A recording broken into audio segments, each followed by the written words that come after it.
అందరికీ నమస్కారం. తప్పు ఒప్పుకున్న బాబు తీవ్ర షాకులో నాయకులు ఈ విషయాన్ని తెలుసుకునే ముందు వీడియో మీరు కంప్లీట్గా చూడండి.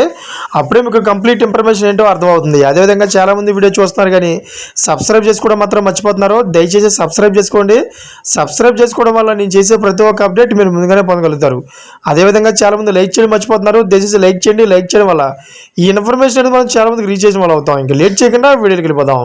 ఫ్రెండ్స్, ఏపీ సీఎం చంద్రబాబు నోట నిజాలు వచ్చేది చాలా అరుదు. ఒకవేళ అలా వచ్చాయంటే అది ఖచ్చితంగా రాసి పెట్టుకోవాల్సిన రోజే.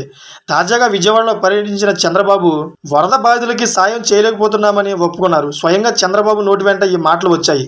మీడియాతో మాట్లాడుతూ వరద ముంపు బాధితులకు నిత్యావసర సరుకుల పంపిణీలో మేము ఫెయిల్ అయ్యామని చెప్పుకొచ్చారు బాబు.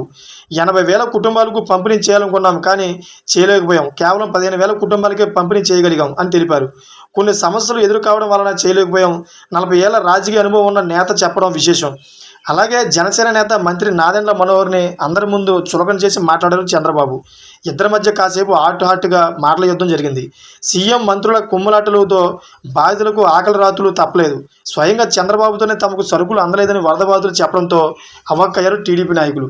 చూసారు ఫ్రెండ్స్, లేటెస్ట్ అప్డేట్స్ కోసం నా ఛానల్ సబ్స్క్రైబ్ చేసుకోండి. అదేవిధంగా గంట బెల్ ఆన్లో పెట్టుకోండి. నేను చేసే ప్రతి ఒక్క అప్డేట్ మీరు ముందుగానే పొందగలుగుతారు. ఇప్పుడు వరకు చూసిన ప్రతి ఒక్కరు కూడా థ్యాంక్ ఫర్ వాచింగ్ ఫ్రెండ్స్.